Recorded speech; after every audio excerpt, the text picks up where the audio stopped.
Spiritual awakening isn't light and bliss, it's a death. And most people aren't ready to die. We like to think of spiritual awakening as this beautiful moment where everything makes sense and peace floods our lives. But that's a fantasy. The truth? A real awakening shatters your identity. It rips apart your illusions, exposes your shadows, and burns every comfort you've built your life around. It's not the beginning of serenity, it's the end of who you thought you were. There are 10 main reasons that's why most people don't survive it. They retreat, they numb out, they run back to the lies, because waking up hurts more than sleeping ever did. But if you want truth over comfort, keep listening. Number 1, your old identity must die. Your old identity must die completely, unapologetically, and without negotiation. Because you cannot carry the weight of who you used to be into the light of a new consciousness. The version of you that was shaped by survival, by trauma, by society conditioning, by fear, and by ego is not equipped to walk the path of spiritual truth. That identity was built to protect you, not to free you. It learned how to please others, how to perform, how to stay small, how to win approval, and how to hide your true essence behind roles and masks. But the soul cannot awaken while buried beneath those illusions. And so, awakening demands a death. Not a physical death, but something more terrifying. An egoic death. The mind resists, fights, clings, screams, and bargains, because it only knows how to exist as that persona. It will tell you that letting go means losing everything: status, relationships, identity, purpose. And it's right. You will lose everything that wasn't truly yours. But that's the point. You will feel like you are unraveling, like you are going insane, like you no longer know who you are or what this life even means. And that is the moment of true initiation. That is the funeral of your false self. And it must happen if you are to be reborn into what is real. The caterpillar does not become a butterfly by stretching its wings inside its old shell. It dissolves. It becomes unrecognizable. And so must you. There is no spiritual awakening without this destruction. If your journey has been comfortable, you haven't started yet. Awakening is brutal not because something is going wrong, but because something is finally going right. The soul is breaking through and the ego is terrified because its reign is ending. But if you dare to let the old self burn, to let the identity collapse without rescuing it, you will rise not as a version of your past, but as something unnameable, untouchable, and free. You don't find yourself by clinging to who you were. You find yourself by burying that version and listening to the silence that remains. That silence is where your true self has been waiting all along. Number 2, comfort becomes your enemy. Comfort is the silent killer of spiritual growth. The seductive lie that whispers, stay where it's safe, stay where it's known. It lures you back into routines, relationships, and thought patterns that may no longer serve you simply because they're familiar. But comfort is not peace, it is stagnation dressed in soft clothing. The soul does not evolve in padded rooms or predictable circumstances.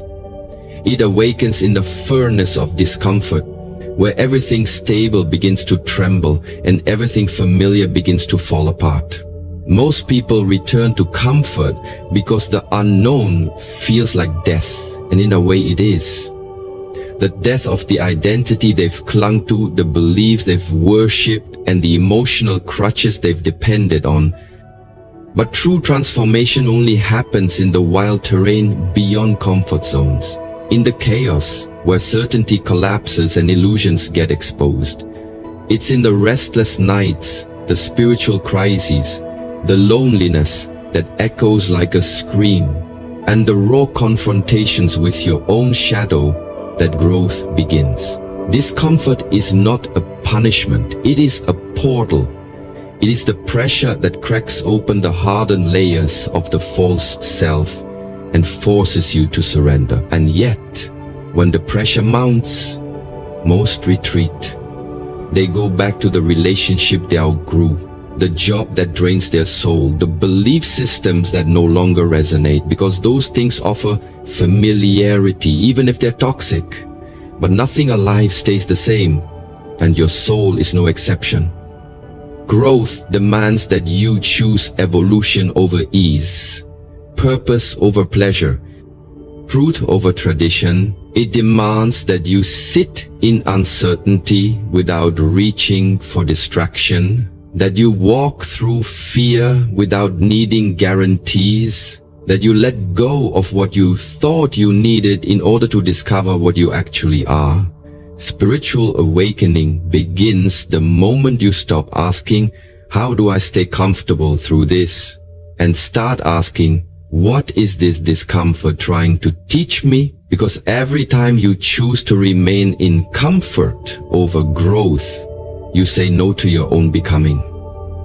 But when you lean into the burn, when you stop treating pain as a mistake and start treating it as your teacher, you realize discomfort is not your enemy, it's the only thing that ever made you real. Comfort protects the ego. Discomfort frees the soul. Number 3, you lose people. And that's part of it. One of the most painful but necessary truths of spiritual awakening is that you will lose people. And it won't be because you've done anything wrong. It will be because you're no longer the version of yourself that fit into the spaces and dynamics you once called home. When you shift internally, when your awareness deepens and your values begin to align with your soul rather than your conditioning, your external world cannot stay the same. Relationships built on your old identity start to crack. Not because you don't love those people, but because love built on illusions can't withstand truth. Friends you once laughed with may feel like strangers. Family members who once celebrated you may now look at you with confusion, judgment, or even rejection. They'll say you changed, and they're right. You're not the same. You're no longer willing to dim your light to be accepted, no longer able to lie to yourself just to keep the peace, no longer interested in playing roles that suffocate your spirit. And as painful as it is, this is not a sign of failure. It's a sign of authenticity. It's not that you're broken, it's that you're becoming real. And the more real you become, the more you'll feel the friction between your truth and the identities others want you to maintain. Some people were never in love with you, they were in love with your compliance, your agreeableness, your predictability. The moment you begin to walk your own path, you stop being convenient to those who preferred you, silent, small, or easy to manage. But this loss is sacred. It clears the space for soul-aligned connections, for relationships that honor your truth rather than suppress it. It teaches you how to stand alone, how to trust your own inner compass, even when no one else sees what you see. And it reminds you that awakening is not about gathering approval, it's about shedding everything that isn't real, including relationships that cannot grow with you. You will mourn, you will question yourself. But in time you will see that losing people was not a tragedy, it was a clearing. You weren't abandoned, you were unhooked, you were redirected. The price of awakening is high, but the cost of staying asleep is your soul. Let them go. The real ones will find you in the light, Number 4, there is no map. One of the most disorienting truths about spiritual awakening is that there is no map, no step-by-step guide, no universal timeline, no guaranteed destination. And that reality terrifies the mind, which is addicted to control, predictability, and structure. The mind craves certainty. It wants a checklist, a roadmap, a teacher who can say, do this, and you'll arrive. But awakening doesn't work like that. It is not a neat journey. It is messy, non-linear, and deeply personal. What liberates one person may feel meaningless to another. What feels like progress one day may feel like regression the next. There are moments of clarity followed by complete confusion, joy followed by unbearable grief, stillness followed by inner storms, and all of it is part of the process. The mind wants to label these fluctuations as success or failure, forward or backward, but the soul knows better. The path is not a straight line, it's a spiral, and it often takes you deeper before it lifts you higher. You may revisit the same emotional wounds again and again, not because you're stuck, but because each time you're peeling back another layer, facing the pain with more presence, more awareness, more courage. And this lack of structure, this unfolding without instructions, breaks down the mental frameworks you've used to navigate life.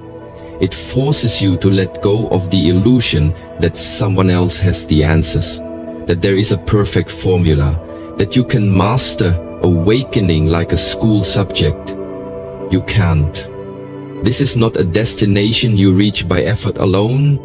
It's a surrender into what you already are, beneath the noise of conditioning. That's why the mind panics. It cannot control what is not linear. But that's also why the soul expands. Because freedom was never meant to be found inside the walls of predictability. The absence of a map isn't a flaw in the journey. It's the very thing that makes the journey sacred. It requires trust in the unknown, faith in the unfolding, and a willingness to walk blind while feeling everything fully. You are not here to follow someone else's path. You are here to walk your own, even if no one understands it, even if you don't understand it. Because awakening is not about reaching a fixed endpoint. It's about becoming radically honest, deeply present, and fully alive in a process that can't be controlled, only surrendered to. Number 5, your mind will turn against you. During a spiritual awakening, one of the most jarring and often terrifying experiences is realizing that your own mind, the very thing you've relied on to navigate life, can and will turn against you. As soon as you begin to peel back the layers of your conditioned self and step toward truth, the inner voices that once whispered beneath the surface rise up in full force. Doubt screams that you're delusional. Fear insists that you're unsafe without the structures you're shedding. Shame creeps in and tells you that you're not worthy of this transformation, that you're broken, that you'll be abandoned. These voices are not new. They've always been there, but awakening removes the distractions that kept them hidden. And that's what makes it feel unbearable. You're no longer numbing, avoiding, or unconsciously agreeing with them. Instead, you're sitting in raw, unfiltered silence where they echo the loudest. The mind, especially when faced with the collapse of its old identity, reacts like a cornered animal. It will do everything it can to maintain control. It will fabricate chaos, invent imaginary futures, drag up past traumas, and loop you in obsessive thought patterns just to pull you back into the comfort of unconsciousness. But here's the paradox: this chaos is not a sign of failure. It's a sign of progress. These voices are rising because you've disturbed them.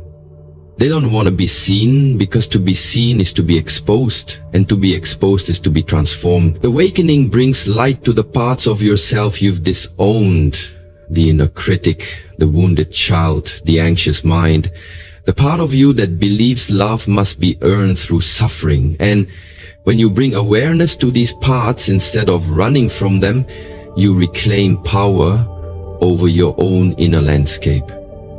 But make no mistake, this confrontation is brutal. It's not romantic or easy or linear. There will be nights where you question your sanity, where it feels like your mind is eating itself alive, and the temptation to shut it all down will be immense. But if you can sit in that fire, if you can listen without believing, observe without attaching, and feel without fleeing, then something miraculous happens. The mind begins to quiet, not because it has been conquered, but because it has been seen with compassion. And that's where the shift begins, not by silencing the mind, but by no longer being ruled by it. Number 6, solitude is a requirement, not a side effect. Solitude is not some unfortunate byproduct of spiritual awakening. It is the requirement, the crucible, the sacred space where the real work begins.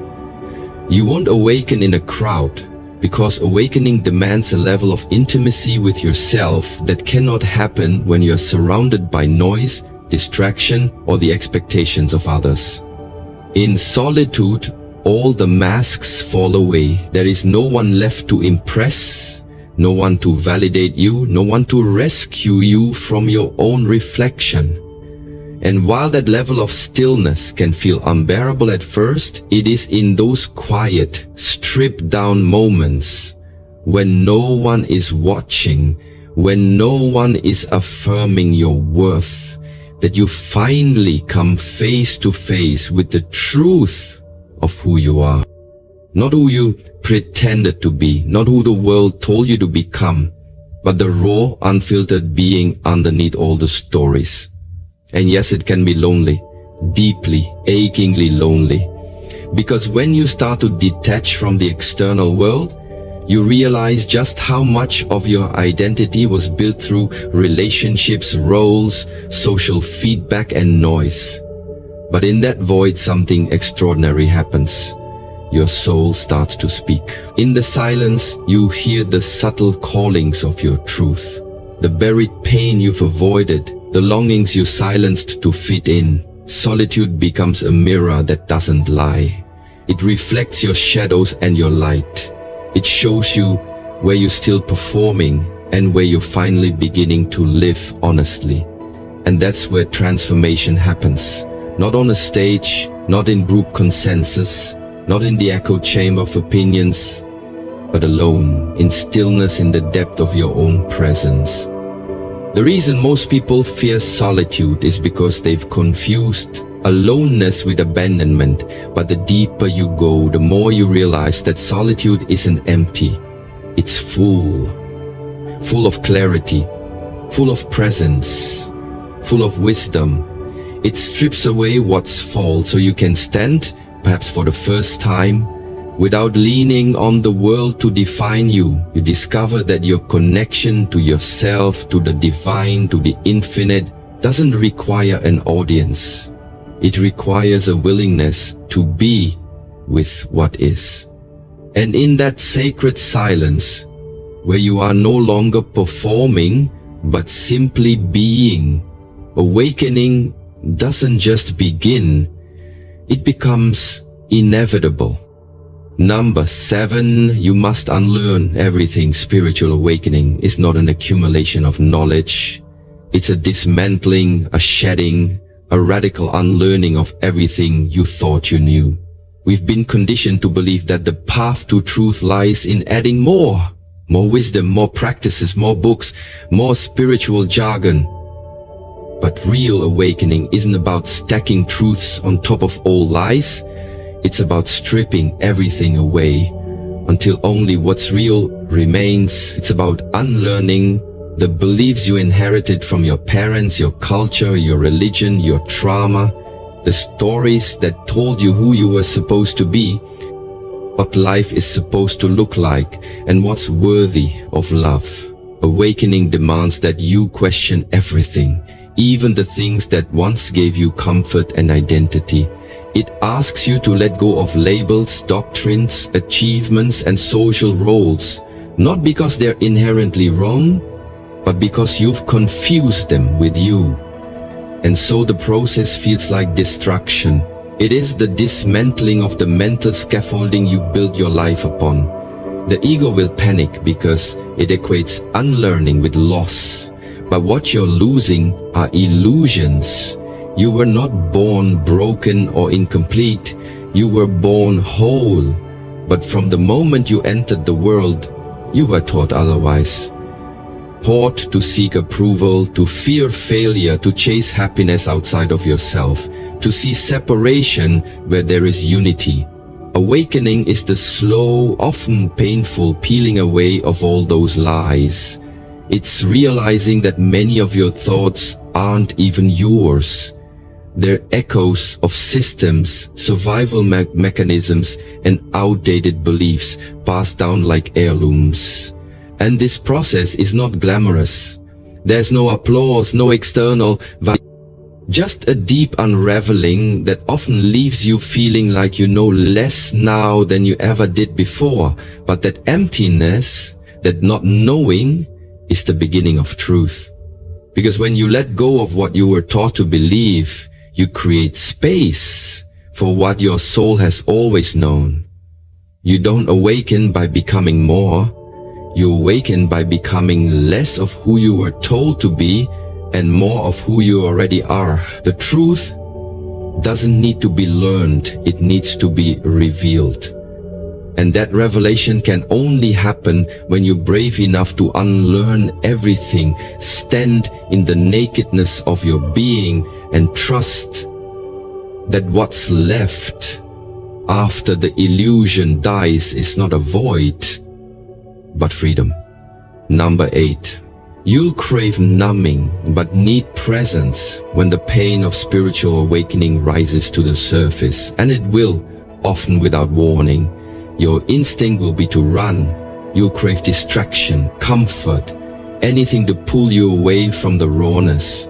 You'll reach for your old escapes, the scrolling, the food, the work, the alcohol, the busyness, the relationships that kept you from feeling too deeply, not because you're weak, but because numbing has been your survival mechanism for years, maybe your whole life. You were never taught how to sit with your pain, only how to manage it, mask it, intellectualize it, or suppress it. And so when grief, fear, shame, or anger come up in full force during awakening, the nervous system screams for relief and your mind races for an exit. But the truth, the uncomfortable, unyielding truth, is that presence is the only way through. Presence doesn't judge the pain or try to fix it. It simply allows it. It holds space for the messy, chaotic, uncomfortable parts of you that are surfacing, not to punish you, but to be integrated and finally set free. Numbing only delays the process, prolongs the suffering, keeps the wound buried and festering. But presence, the courageous act of staying with yourself in the discomfort, is the medicine and the mirror. It's the medicine because it allows healing to begin in the very place the pain was born, in your nervous system, in your subconscious, in your body. And it's the mirror because it reveals what the pain is trying to show you, where you've abandoned yourself, where you still carry stories of unworthiness, where your fear has been running the show. Most people never awaken fully because they refuse to feel. But awakening is not a concept to be understood. It's an experience to be lived through. And presence is the portal. It requires sitting in the fire without flinching, breathing through the ache without escaping, witnessing the storm without needing it to end on your timeline. And when you stay, when you truly stay, you realize the pain was never your enemy. It was your invitation. It came up not to destroy you, but to show you where your soul was still trapped in old stories. So when the craving to numb arises, pause, breathe, feel, and remember, the pain is not asking to be solved, it's asking to be seen. Number 9, you realize you were never in control. One of the most humbling and jarring revelations during a spiritual awakening is the realization that you were never truly in control. Not of your life, not of your circumstances, not even of your own path. For years, maybe decades, you lived under the illusion that if you just tried hard enough, planned well enough, controlled every detail and managed every outcome, you could build a predictable, safe and orderly life. But awakening shatters that illusion like glass, leaving you face to face with the vast, wild unknown and the terrifying beauty of surrender. Because surrender is not defeat, as the ego would have you believe. It is not weakness or giving up. It is the only doorway into real peace. When you awaken, you begin to see how much of your suffering came from your desperate attempts to control things that were never yours to command. How others see you, how relationships unfold, how the future plays out, how the universe delivers what you think you need. You see how control was a coping mechanism, born from fear, born from trauma, born from the belief that if you weren't steering the ship, everything would fall apart. But the deeper you go, the more you realize that life was never waiting for you to take control.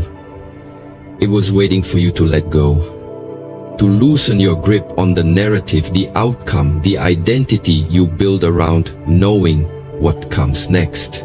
True surrender doesn't mean you stop showing up. It means you stop forcing what doesn't flow. It means you trust the intelligence that's been guiding your life all along, even when you couldn't see it. It means you learn to ride the waves instead of trying to command the ocean. And yes, letting go of control is terrifying at first. It feels like death to the ego because in many ways it is. But on the other side of that surrender is freedom. Real freedom. The kind that doesn't depend on perfect plans or external circumstances. The kind that lets you breathe deeper, live softer, and move with grace, even in the unknown. You were never driving. You were never meant to. And when you finally stop gripping the wheel and allow life to unfold through you, not because of you, you find what control could never offer: peace, alignment, and the quiet knowing that everything is happening exactly as it's meant to. Number 10. Most people stop at the pain. Most people, when faced with the pain of awakening, stop right there, at the threshold. They get a glimpse of the truth, a flicker of something deeper, something real, and then they retreat. Not because they don't want to awaken, but because they didn't expect the process to hurt that much. They thought awakening would feel like bliss, not like being ripped apart from the inside out. But the truth is, awakening is a death before it's a rebirth. It burns through everything false, the masks, the roles, the attachments, the identities you've clung to for survival. And that burning, emotional, psychological, even physical, feels like too much for most people. So they go back to the distraction, the comfort, the noise, the numbness, back to sleep. But those who are willing to keep walking, who don't run from the fire, but through it, discover something far greater than fleeting happiness. They discover liberation. Because on the other side of the pain is not a better version of your old life. It's the end of the illusion that you needed that life to be whole in the first place. Liberation is not about escaping suffering. It's about no longer being bound by it. It's the freedom that comes when you stop fighting reality, when you stop needing things to be different to feel at peace. But to get there, you must be willing to sit in the dark long enough for your eyes to adjust. You must face the grief, the shame, the fear, the disillusionment, not as enemies to be conquered, but as messengers guiding you back to truth. Pain is not the end of the road. It's the beginning of awakening. And if you trust it, if you surrender to it without flinching, it becomes your teacher, your purifier, your passage. Most people never reach this point because they believe pain means something is wrong. But in awakening, pain often means something is finally being seen. And to see clearly, to see without the distortions of ego and fear, is the most liberating experience a human being can have. So yes, the fire is real. It will consume everything that isn't you. But let it. Because what remains once the smoke clears is not just truth, is the unshakable peace of finally coming home to yourself.